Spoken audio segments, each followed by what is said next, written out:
Welcome back to the Dog Health Channel. Today we're going to learn all about what animal communication is. I know you're curious. I am.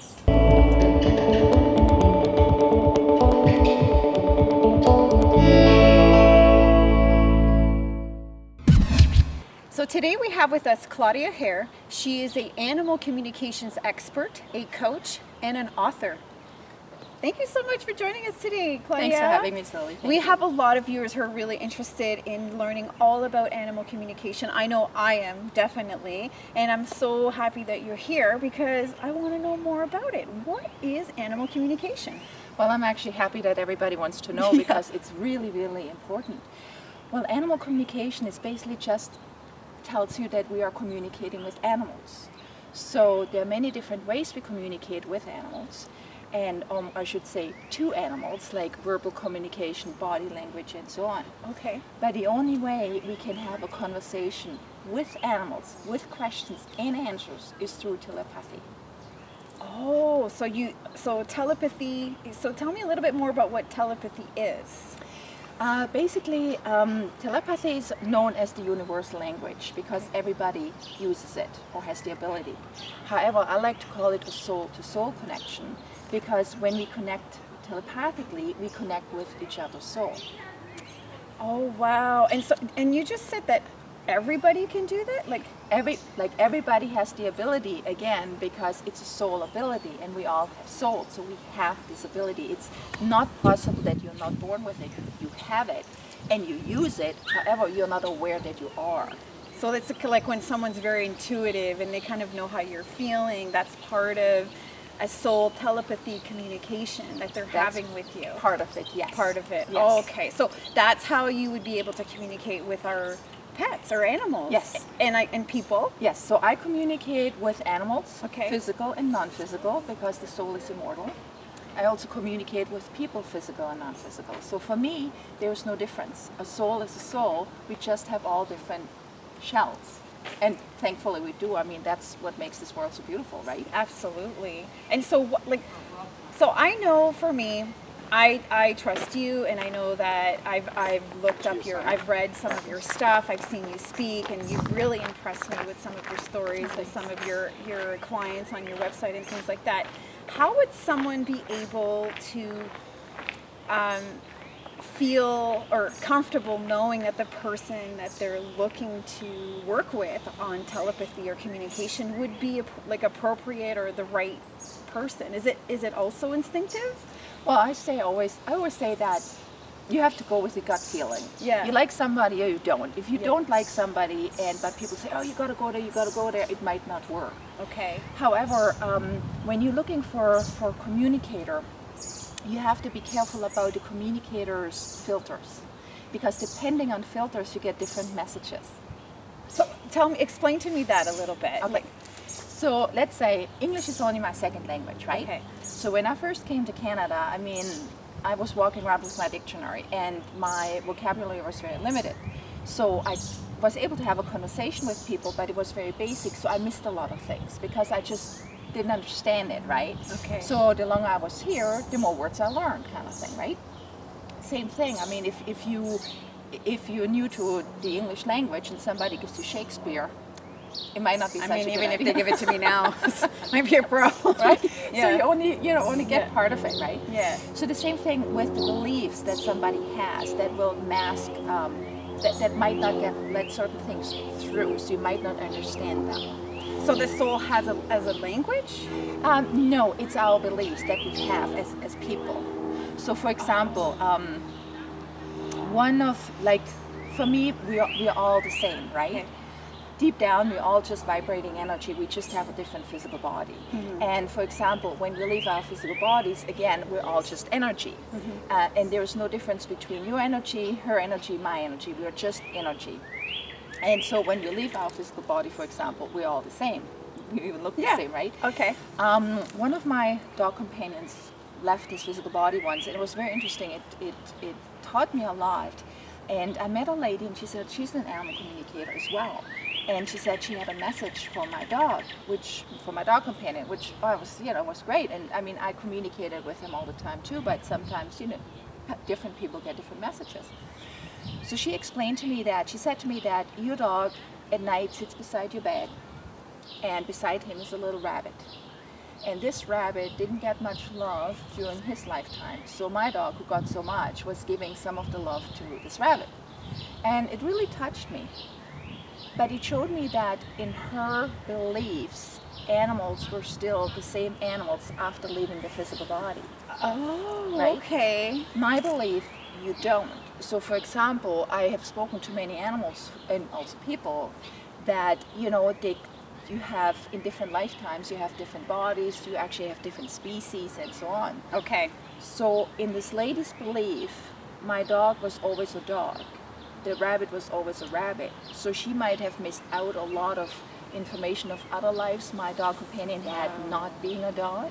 So you, as the person who's seeking out this type of help, will really have to ask yourself a lot of questions about what you believe in Correct.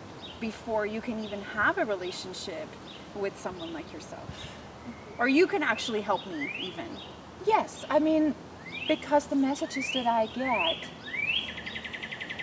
of course, anything that I get, I'll pass on to you, right? Yes. And then we can explore that, and you know, you can ask questions like, how does that actually work? What's there? So Yeah. for me, there are literally no limits. There's no kind of limits thing, to right? that. Wow. Well, so understanding what your ideas of communication is an important part of picking a communicator. Is what It's not really communication. It's more the beliefs. the beliefs. A belief is a filter. This is way more complicated Okay, than I thought. I give you another example. Okay.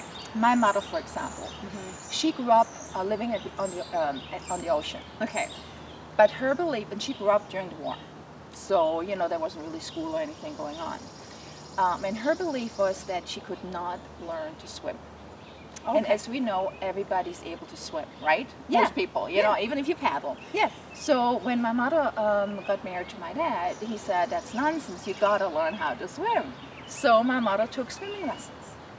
And even with those floaters on, like my mother had like floater here, floater here, floater here. You put her in the water, and she, I don't know how, but man, she went down right My down. good- In her belief, she could not swim, and she never learned how to swim. Okay. So her belief prohibited her from learning how to swim. And we know that people can swim. Of You know what I mean? course. So that's what I mean with filters beliefs. If you say you can't, you can't. And if you say you can, you can, exactly. Okay. So that's why it's very important that you know the filters, you know the beliefs of somebody you're hiring, because again, there will be limitations of what they can actually communicate with the the message soul. they get. Right. Yes. Right. Okay. This makes more sense. And so, like now someone's found you, they're happy to see, you know, they're excited. Why would they even want to, beyond curiosity of wanting to speak with someone, what other reason would someone want to have a communication with their Okay. animal? If somebody's new to that, the two most common reasons people come to me is behavior issues and Okay. wellness issues. And they usually, you know, we tried everything, nothing works, so there's nothing to lose to try that out, kind of thing. Right. And then once they see that it works and how it works, then, I mean, people like to know about likes, dislike. If they go on holidays, they tell their animal companions about it.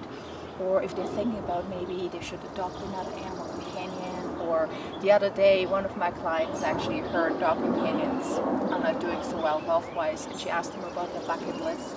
I mean, the sky's not even the limit. It's Oh my amazing. goodness. So you know, it's sort of like you have a really good friend. Yes. A really good friend. Yeah. But you never had the opportunity to talk with each other. Yeah. And all of a sudden, because let's say, you know, you just speak different languages or sign language. One uses sign language and one doesn't. And all of a sudden you have a translator, and there you go. You can have an actual Right. conversation. Or, you know, you can find out about, like Mabel, you know, you got her from the shelters. You can find about the lives they had before, what happened to them, why do they act certain ways. You know, you can talk about absolutely anything. And a lot of people are a little scared because they say, you know, what about if my dog says, remember 2 years ago when you kind of didn't let me in? Animals are usually not like that, right? I'm so glad you brought that up because I'm like, What did I do wrong? what Give have me a I list. done? I'm sure I've done a couple of things. Hey, we all have, right? Yeah, yeah. But it's not that a dog or the cat companion will make a list and say, okay, this is now I have the chance to tell you that, right? Remember what you did last week? I had this really, it was so funny. One time I was down at the Royal Winter Fair in Toronto, and this lady came over with her 3 friends, and she wanted to ask me a question about a horse companion, like why her horse wasn't jumping during competitions. And the answer her horse companion gave was, I don't like the guy that you're dating. That's like everyone, right? Like there was this silence, right? Oh And then all of a sudden, her 3 friends, they started laughing. They're laughing so hard to say, see, we don't like that guy either. So the horse Oh my took this goodness. opportunity. That's the only chance the horse To had communicate. say, I don't like that guy. So you never know. It's fantastic. You never know. Wow. And so not only is this helpful for having a better line of communication with your pet or your I mean, out of curiosity even, but also can help, you were saying, with wellness and if your dog you think is uncomfortable or unhappy, you can ask questions. Now, would someone like yourself give them a list of things? Like, do you get something at the end where you have a list of your dog's back leg has been hurting, or is it that specific? Yeah, so what I like to do is, for example, when I communicate with an animal, then, again, whatever I get, what the animal wants to tell, I pass on. I don't judge. I don't take anything away. I don't add anything, because this is the animal's chance to talk. Okay. Now, what I like to get, however, is I like to get a little bit of background. So, for example, let's say you say to me, let's say you have a dog called Buddy, and you say, how is Buddy feeling? And right now, Buddy would be lying on the couch with all 4 feet in air, and I asked Buddy, how are you feeling? He said, oh, fantastic, because right now he's having a good time. But if you would tell me, you know what, I would like to know that, because this morning when I took Buddy for a walk, he was limping. Okay. So then I can say, hey, why were you limping? Or, how do you feel usually? Okay. I get better information because right now when he's lying on his back, nothing is hurting. But then when I ask about the leg specific, then he can tell me, oh yeah, I stepped in a hole or whatever. Okay, because they're not. I see, because you actually they can't just read your mind they can't guess what exactly you're asking them without you having more specific questions. Exactly. I mean, if I ask you, what do you like? Well, I could talk about food, I could talk about men, I could talk about a job. So what do you like? Like, be a little bit more specific, right? Okay. You ask a broad question, you get a broad answer. And that's not just with animals, that's also with people too. No, it makes complete sense. So once someone has made a decision to work with an animal communicator, they really should be looking to themselves to find out, what is it that I'm looking for specifically? Yeah, what I usually say is, make a list with the most important questions you have. Okay. And then we go from there, because sometimes depending on the answer you get, you also might have a different question. And then what happens? So now they're working with you. You've had your first conversation with maybe Mabel later, and then you and I are talking, and then something comes up, and I'm like, oh my God, like what about this? Then what happens? You are able to then continue the conversation, and does your relationship with the pet become better, closer? Yes. What happens actually, a lot of animals have never been spoken with, not to, with, like a conversation with. We talk to our animal companions all the time. You know what? You say that and I feel you're right. But not with them, right? No, you're absolutely right. So once you finally talk with them and they can tell you how they feel and everything, like, wow, there's this person who finally listens to me. Usually what's happening is that your relationship becomes deeper. It really changes. Are we gonna learn to have a better conversation? Can you teach people how to have those conversations? Yeah. But quite often when I have a session with people, they say, I thought so, I knew that, because you get the messages, you just don't know that you are, because you have never been taught how to use it, right? But it's a most common thing. And so you through communication with their pet or friend, you can actually help them also build a much stronger and better relationship with their pet. And so that's beyond curiosity. That's helpful. Oh yeah, I mean, I had like with my own animal companions, I couldn't tell you, but there's so many stories I could tell you where things have changed. For example, I had a dog companion once, and she had Addison's disease, and basically several times the vet gave up and said, "That's it," you know. And when she was diagnosed, she was 4 years young. And at one point I had to syringe feed her for 7 months, and she was a 70-pound dog, and everybody said, "No, you gotta get out of her misery and whatever." And she wasn't ready to go. She said, "I just don't want to eat." And she lived till she was 12, and I cured her of the disease. Wow. And how? What? Well, because she really had really bad ups and downs.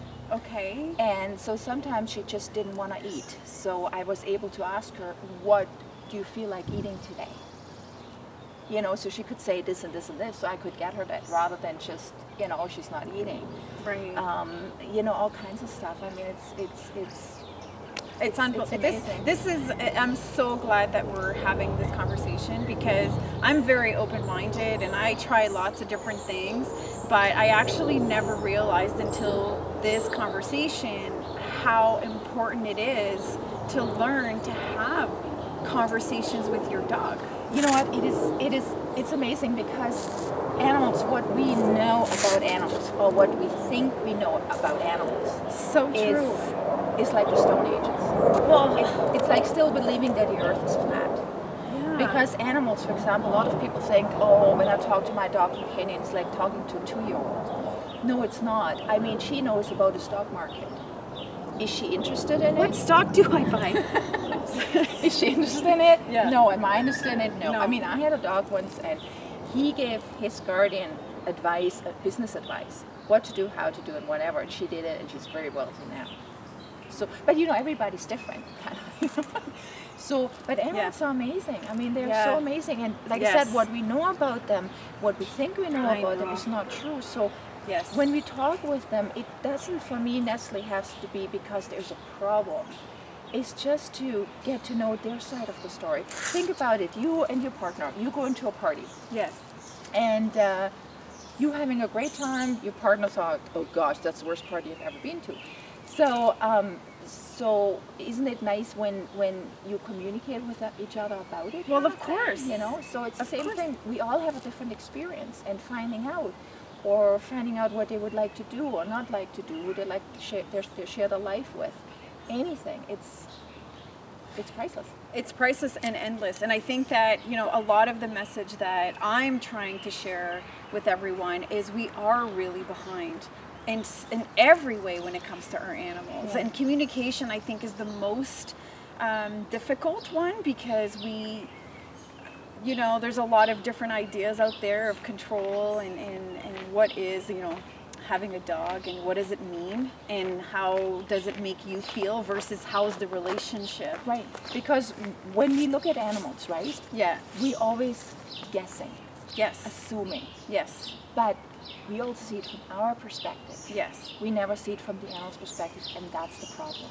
If you think about like children, or you know, we used to believe that a child up to the age of 5 or 6, they don't get it, what's around them, right?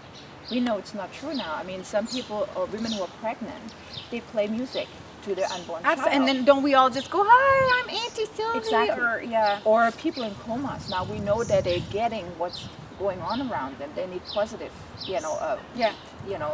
energy, right? Yeah. So that's the same with animals. Again, what we believe is so outdated. It's so outdated. And by talking with animals, and I have spoken from the smallest one-cell amoeba to the largest now known animal on this planet, which is the blue whale, and everybody in between. So it's amazing, you know. I mean, they can really tell us why they do what they do. And when an animal does something, a lot of people say, "Oh, maybe he's angry with me or this or whatever." No, when an animal does something, it always makes perfect sense. And we have to see it from their perspective. Again, let's say you're in a situation and you act weird because maybe you're scared, you've been in a situation like that before, and everybody looks at you. Yeah. For example, last night when I was walking my dog companions, I took them for a walk, and then on the way back, a neighbor was out, and he said to me, "Oh, sorry, I when you passed by earlier, and I walked into a spider web. That's why I went nuts. And you know, so if I would have just passed by and see this guy jumping, he would think, what's wrong? And then he explained to me, right? Right. So the same thing, you know, he's not just going crazy. Well, you there know, was a reason for it. And you know, so many more people are helping people spiritually with their dogs and how they live with their dogs. And after this conversation, I feel like someone like yourself who's able to communicate and able to help others communicate with their animals and their companions, I think is a big part of that. And I'm so happy that you joined us today. And after today, I'm going to be thinking about this very differently than I used to. And I want you guys to, some of you live in Toronto, so we're going to ask Claudia how they can reach you. How can they reach you? Well, the best is through my website. Okay. So, which is claudiaher.com. That's CLAUDIAHEHR.com. Okay. There's always some contact information, my phone number or email. Everything. So I'll put the information in the bio of the video, so that you guys don't have to write that down. Another thing too, what's very, very important is when we communicate with animals, it can be done over distance. Okay. So the animal doesn't need to be there. So I guess it's like when I speak to my grandma who's passed away. Same way. It's the same. But the same thing too. I mean, we have this conversation right now.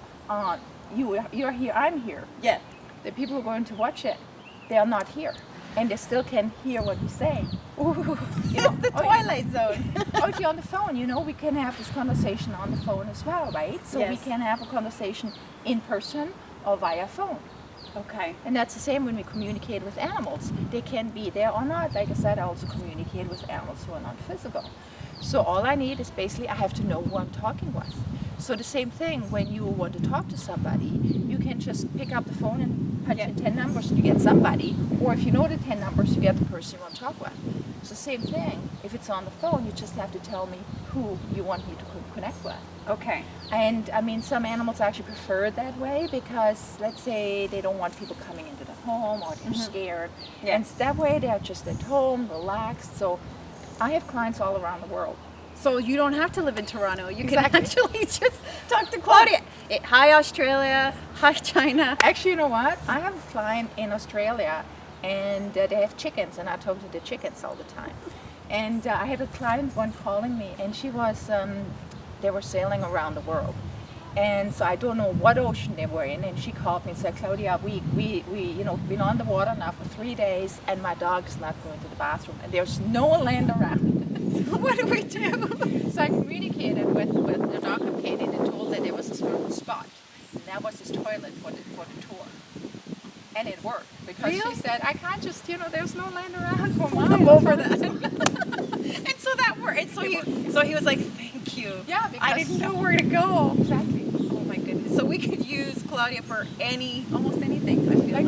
The only thing is we have to be able to connect somehow, so phone or whatever. Yeah, of course. Yeah. So don't send her telepathic messages to talk to your dog. Actually contact you is what you're saying. Right. So I can tell you, like in words what you would like to know. Yes. That's great. Thank you so much. I love this interview, and I'm so glad that you joined us. And maybe we'll do this again, and we'll expand on. Yeah, there's so much more. All the things that you say to your animal companion, even without actually wanting to have a conversation. There's many things that we say that are actually wrong, and that's why animal companions do actually the opposite of what we want them to do. So it's very important. Or earlier you said, Mabel, my old girl. Don't tell people what I did. She didn't like that. Well, you didn't mean it. I called her old. Yeah, but you didn't mean it, right? Yeah. But she's like, I'm not old. So it kind of hurts her without you knowing it. Like, you don't. Yeah. So, or, animals usually don't like to be called that they're fat or something like that, Those kind of things. I've done that too. Shame. Anyways, I think we're going to learn more than we thought we would. But anyway, stay tuned, and we're going to have more videos coming to the Dog Health channel, and we'll definitely have Claudia back with us Awesome. again. Sounds great. Bye. Thanks.